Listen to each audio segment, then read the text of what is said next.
Menstruasi atau haid adalah proses keluarnya darah dari vagina yang terjadi diakibatkan siklus bulanan alami pada tubuh wanita. Siklus ini merupakan proses organ reproduksi wanita untuk bersiap jika terjadi kehamilan. Persiapan ini ditandai dengan penebalan dinding rahim atau endometrium yang berisi pembuluh darah. Pada umumnya, menstruasi akan berlangsung setiap 28 hari selama 7 hari. Lama pendarahannya sekitar 3-4 hari, ada yang 1-2 hari diikuti darah yang sedikit dan tidak terasa nyeri. Selanjutnya, siklus menstruasi. Kira-kira apa ya yang dimaksud dengan siklus menstruasi? Siklus menstruasi merupakan waktu sejak hari pertama menstruasi sampai datangnya menstruasi periode berikutnya. Siklus menstruasi pada wanita normalnya berkisar antara 21 hingga 35 hari. Siklus menstruasi dipengaruhi oleh serangkaian hormon yang diproduksi oleh tubuh, yaitu luteinizing hormone atau LH, follicle stimulating hormone, dan estrogen.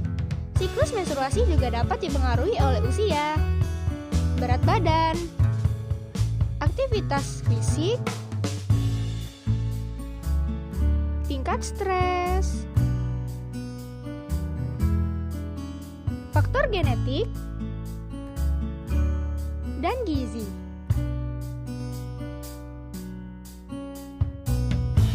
Masa subur ditandai oleh kenaikan LH secara signifikan sesaat sebelum terjadinya ovulasi atau pelepasan sel telur dari ovarium. Kenaikan LH akan mendorong sel telur keluar dari ovarium menuju tuba falopi ini. Bisa pembuahan oleh sperma. Masa-masa inilah yang disebut masa subur, yaitu bila sel telur ada dan siap untuk dibuahi. Sel telur berada dalam tuba falopi selama kurang lebih 3-4 hari. Namun, hanya sampai umur 2 hari, masa yang paling baik untuk dibuahi. Setelah itu mati. LH surge, yaitu kenaikan LH secara tiba-tiba akan mendorong sel telur dari ovarium. Sel telur biasanya dilepaskan dalam waktu 16-32 jam setelah terjadi peningkatan LH. 4 fase perubahan siklus menstruasi. 1. Fase menstruasi atau desquamasi berlangsung selama 3-4 hari. 2. Fase pasca menstruasi atau fase regresi berlangsung selama kurang lebih 4 hari. 3. Fase intermenstrum atau fase proliferasi. Terjadi penebalan pada endometrium kurang lebih 3,5 mm berlangsung dari hari ke-5 sampai ke-14. 4. Fase premenstruasi atau fase sekresi. Fase ini berlangsung dari hari ke-14 sampai ke-28. Gangguan siklus menstruasi. Gangguan ini disebabkan oleh ketidakseimbangan FSH dan LH, sehingga kadar estrogen dan progesteron tidak normal. Ada beberapa gangguan siklus menstruasi. Yang pertama, ada polimenorea, yaitu siklus menstruasi lebih pendek dari biasanya atau kurang dari 21 hari. Yang kedua, ada oligomenorea, yaitu siklus menstruasi lebih dari 35 hari. Yang ketiga, ada amenorea, yaitu keadaan tidak adanya menstruasi sedikitnya 3 bulan berturut-turut.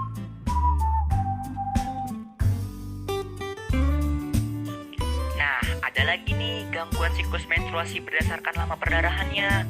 Dapat digolongkan menjadi 2, yaitu hipomenorea.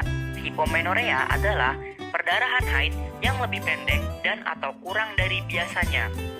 Dan hipermenorea adalah perdarahan haid yang lebih banyak daripada normal atau lebih lama dari normal. Gangguan lain dalam hubungan menstruasi yaitu pertama ada dysmenorrhea. Dysmenorrhea ini sering terjadi pada wanita yang sedang mengalami menstruasi. Dysmenorrhea merupakan rasa sakit akibat menstruasi yang sangat menyiksa karena nyerinya yang luar biasa dan menyakitkan. Dysmenorrhea ini dapat menjadi 2 bagian loh. Yang pertama ada primer dan yang kedua ada sekunder. Kalau yang primer, nyeri menstruasi dijumpai tanpa kelainan pada alat-alat genital yang nyata. Kalau yang sekunder, terjadi pada wanita yang sebelumnya tidak mengalami dysmenorrhea. Hal ini terjadi pada kasus infeksi, miomi submucosa, dan yang lain-lain. Yang kedua, ada mastalgia. Gejala mastalgia ialah rasa nyeri dan pembesaran payudara sebelum mens. Nah, penyebabnya ini bisa edema dan hiperemi karena peningkatan relatif dari kadar estrogen.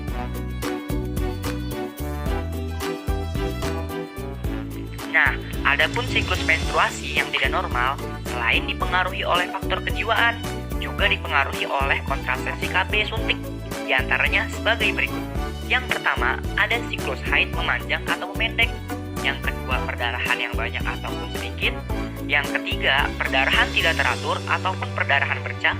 Yang keempat, tidak haid sama sekali.